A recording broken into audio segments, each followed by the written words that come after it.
दोस्तों, आज की सबसे पहली और बड़ी खबर। बिना इंजन साहिबगंज में पटरी पर सरपट दौड़ी ट्रेन। झारखंड के साहिबगंज जिले से एक बड़ी खबर है। यहां एक बड़ा ट्रेन हादसा टल गया। बरहड़वा रेलवे स्टेशन के एक रेलवे ट्रैक पर बिना इंजन के ही 4 बोगी पटरी पर दौड़ पड़े। उनके पीछे पीछे एक मालगाड़ी का रैक भी चलने लगा। मीडिया की खबरों को माने तो रैक लोडिंग रेलवे ट्रैक पर विगत 10-15 दिन पहले मालगाड़ी के 2 डिब्बे खड़े थे। उसी ट्रैक पर मेंटेनेंस के लिए एक ट्रेन के 4 कोच खड़े थे। रविवार को लगभग शाम 5 बजे एकाएक मालगाड़ी के डिब्बा चलना शुरू हो गया। यह देख रेलवे ट्रैक के अगल बगल में बसे ग्रामीणों ने हल्ला करते हुए भीड़ जुटाई और किसी तरह उसे आगे बढ़ने में रोकने में सफल रहे। वहीं मालगाड़ी के दूसरे डिब्बे ने रेलवे ट्रैक पर खड़े ट्रेन के 4 कोचेस को जोरदार धक्का मारा, जिससे कोच भी रेलवे पटरी पर दौड़ पड़े। दोस्तों, एक बेहद बड़ी खबर सामने है। आज शिक्षक दिवस के अवसर पर भिक्षाटन करेंगे झारखंड के टेट पास पारा शिक्षक। झारखंड के टेट पास पारा शिक्षकों ने शिक्षक दिवस के अवसर पर भिक्षाटन कर विरोध प्रदर्शन करेंगे। झारखंड के टेट पास पारा शिक्षकों का आंदोलन एक बार फिर तीव्र होता नजर आ रहा है। शिक्षक दिवस के अवसर पर टेट पास पारा शिक्षकों ने सरकार के विरोध में सड़क पर उतरने का फैसला कर लिया है।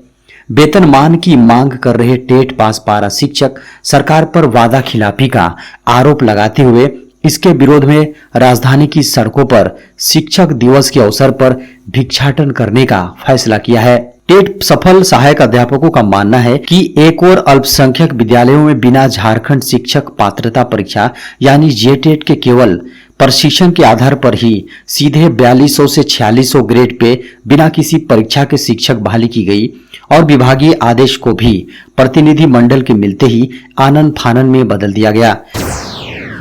बड़ी खबर है, झारखंड के कई जिलों में 7 सितंबर तक भारी बारिश की संभावना।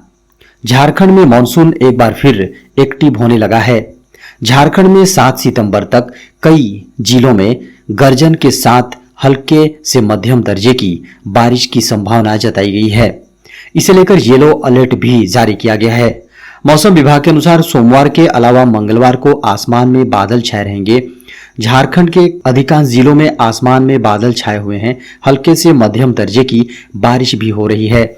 वहीं झारखंड के कुछ इलाकों में भारी बारिश की भी संभावना जताई गई है। मौसम केंद्र को माने तो देवघर, बोकारो, धनबाद और गिरिडीह जिलों के कुछ हिस्सों में हल्के से मध्यम दर्जे की बारिश की संभावना बनी हुई है। इसे लेकर येलो अलर्ट भी जारी किया गया है।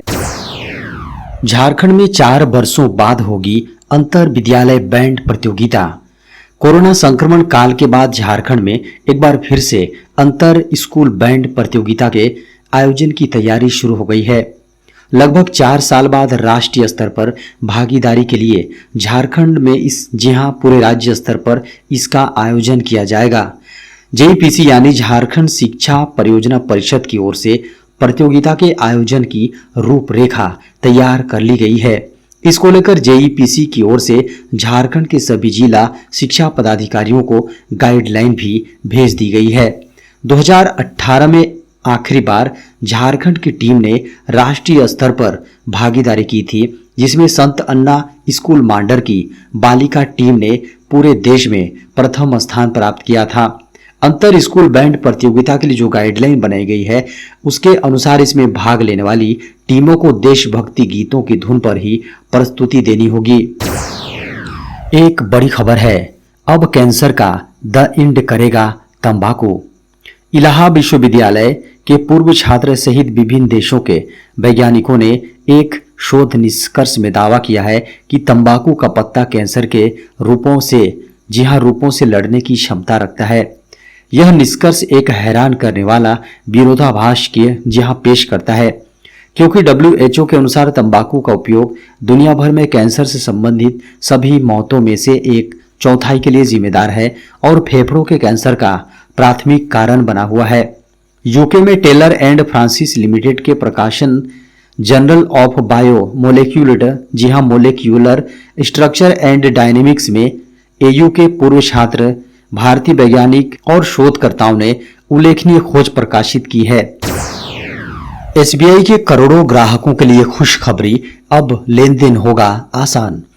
आरबीआई यानी भारतीय रिजर्व बैंक के central bank digital currency pilot project के एक हिस्से के रूप में कई भारतीय बैंकों ने डिजिटल रुपया एप्लीकेशन पर यूनिफाइड पेमेंट इंटरफेस, जी हां, इंटर ऑपरेबिलिटी सुविधा शुरू करने की घोषणा की है।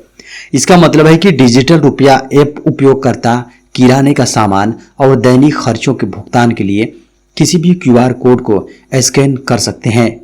एसबीआई ने सोमवार को कहा कि उसने अपने डिजिटल रुपए में यूपीआई इंटर ऑपरेबिलिटी लागू की है, जिसे सेंट्रल बैंक डिजिटल करेंसी कहा जाता है।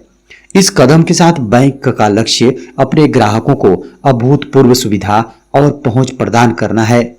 कहा गया है कि ई रूपी बाई एसबीआई एप्लीकेशन के माध्यम से यह अत्याधुनिक सुविधा एसबीआई सीबीडीसी उपयोगकर्ताओं को जहां तेज और सुरक्षित लेन देन के लिए किसी भी व्यापारी के यूपीआई क्यूआर कोड को आसानी से स्कैन करने में सक्षम बनाएगी। पेट्रोल डीजल के सस्ते होने की उम्मीदों पर फिरा पानी, कच्चे तेल के दाम पहुंचे 9 महीने के हाई पर। आने वाले विधानसभा चुनावों और लोकसभा चुनावों के मद्देनजर चुनावी लाभ के लिए मोदी सरकार के पेट्रोल डीजल सस्ता करने के मंसूबों पर पानी फिरता नजर आ रहा है। अंतरराष्ट्रीय बाजार में कच्चा तेल की कीमतों ने यू टर्न ले लिया है और ये फिर से $90 प्रति बैरल, जी हां, बैरल के पार जाने की तैयारी में है। ऐसे में पेट्रोल डीजल के सस्ते होने की संभावना फिलहाल कम होती नजर आ रही है। वहीं संभावना जताई जा रही है कि कीमतों में और भी तेजी आने वाले दिनों में आ सकती है। अंतर्राष्ट्रीय बाजार में कच्चा तेल 9 महीने के उच्च पर जा पहुंचा है। ब्रेंट क्रूड के दाम $88.72 प्रति बैरल तक जा पहुंचा है। वहीं WTI क्रूड $85.50 प्रति बैरल पर ट्रेड कर रहा है। अब चैटिंग के लिए भी करनी पड़ सकती है जेब ढीली। अब कंपनी की नजर व्हाट्सएप पर है। मेटा व्हाट्सएप को मुनाफा वाला प्रोडक्ट बनाने की तैयारी में है। व्हाट्सएप कंपनी का सबसे ज्यादा इस्तेमाल किया जाने वाला प्रोडक्ट है। CNBC की एक रिपोर्ट के अनुसार व्हाट्सएप भारत और ब्राजील में अपनी सर्विस को शुल्क आधारित करने की प्लानिंग कर रही है। वैसे आपको घबराने की जरूरत नहीं है, क्योंकि शुल्क आधारित चैटिंग सर्विस केवल व्हाट्सएप बिजनेस अकाउंट के लिए होगी, यानी व्हाट्सएप बिजनेस ऐप से चैटिंग करने पर ही पैसे देने होंगे। मीडिया की खबरों को माने तो व्हाट्सएप बिजनेस ऐप से ग्राहकों से चैटिंग करने के लिए प्रत्येक चैट के लिए कंपनियों को लगभग 40 पैसे खर्च करने होंगे। कहा जा रहा है कि भारत में प्रत्येक दुकान पर व्हाट्सएप नंबर लिखे गए हैं। ऐसे में तमाम कंपनियां, दुकान और ब्रांड्स अपने ग्राहकों से व्हाट्सएप के जरिए जुड़ना चाहते हैं। ऐसे में व्हाट्सएप के लिए भारत सबसे बड़ा बाजार है।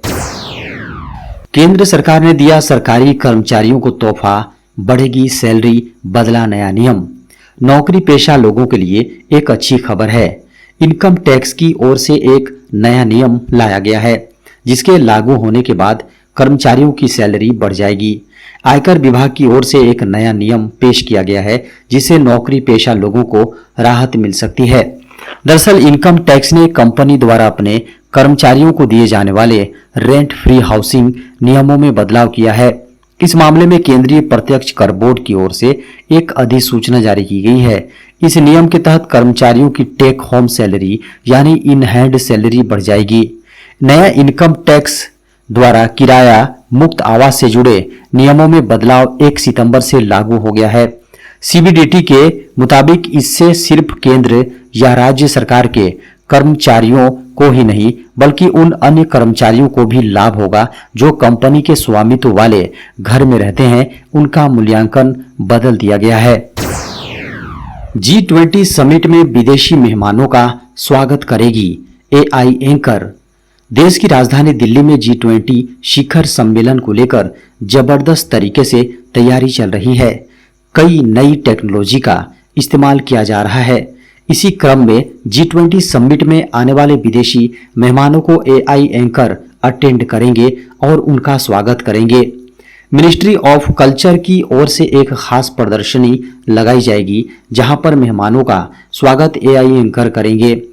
मीडिया की खबरों को माने तो पूरे हॉल में भारत लोकतंत्र की जननी हो, जी हाँ जननी है, को डिजिटल फॉर्मेट में दिखाया जाएगा। एग्जीबिशन में एआई एंकर्स और dancing girl centre of attraction होंगी। एग्जीबिशन हॉल नंबर 14 के सामने होगा, जहां पूरी डिजिटल दीवार होगी। मोहनजोदड़ो का डांसिंग, जी हाँ मोहनजोदड़ो का डांसिंग गर्ल 5 फीट की होगी, जो सरस्वती सिंधु सभ्यता को बताएगी। रिसर्च में बड़ा खुलासा, फेफड़ों की बीमारी में अधिक जोखिम बढ़ा सकता है जलवायु परिवर्तन।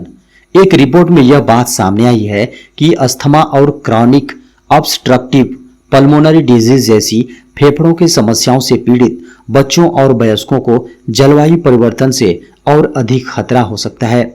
यूरोपियन रेस्पिरेटरी जर्नल में प्रकाशित रिपोर्ट इस बात का सबूत पेश करती है कि कैसे जलवायु परिवर्तन के प्रभाव जैसे हीट वेव, जंगल की आग और बाढ़ दुनिया भर के लाखों लोगों, विशेषकर शिशुओं, छोटे बच्चों और बुजुर्गों के लिए सांस लेने में कठिनाई को और बढ़ा देंगे।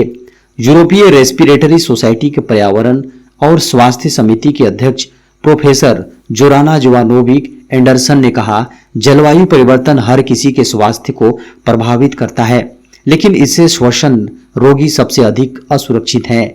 ये वे लोग हैं जो पहले से ही सांस लेने में परेशानियों का अनुभव करते हैं और वे हमारी बदलती जलवायु के प्रति कहीं अधिक संवेदनशील हैं। उनके लिए जलवायु परिवर्तन खतरनाक साबित होगा।